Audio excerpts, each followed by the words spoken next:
Now, do you think that when I do my television interviews at the front of the grid at the Indy 500, do you think it's a coincidence that I inevitably see a picture like this? I took this picture, by the way. I'll see the best painted, best sponsored, best prepared cars up the front of the starting grid. And if you look at the picture very carefully, you'll see all the mechanics are immaculately dressed. One mechanic has his hand on his heart, so it's probably during the national anthem. And this group of mechanics know that every job list has been taken care of, and they're ready to go to their place of business as well prepared as anybody. Now, do you think it's a coincidence that when I walk to the middle of the grid and I take a picture, it'll look something like this? Good teams, glad to be there, doing a good job. And these teams are already looking forward on the grid to teams of people who have already done a better job. They've already gone faster. They've already demonstrated that they've used resources at a higher level. Now, do you think it's a coincidence when I do my television interviews at the back of the grid? Inevitably, I no longer see immaculately dressed mechanics. I might actually see people in jeans with tools in their pockets. I don't see much sponsorship. Vision, by the way, is the name of the car here, or the name of the team. But if you look closely at this picture, there's a mechanic on his knees working on the gearbox with the rear wing off the car. It's all disassembled, and he's working on the gearbox on the starting grid of the largest single-day attended sporting event in the world.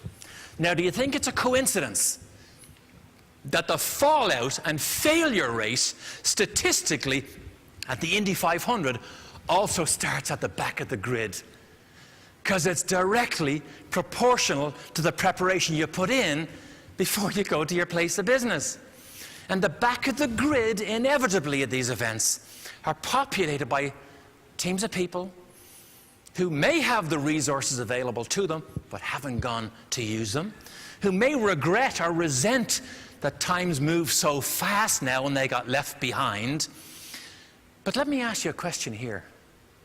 As regards the preparation that you put in for this daily 500-mile race that we're in every day, where would you like to be on the starting grid of the daily 500 race that we're in every day? Now, you'll know yourself where you are. The beauty about it is you probably have all the resources to get you to the front of the grid. So what makes these presentations worthwhile to me is if everybody here can only take away one nugget of information, just one nugget.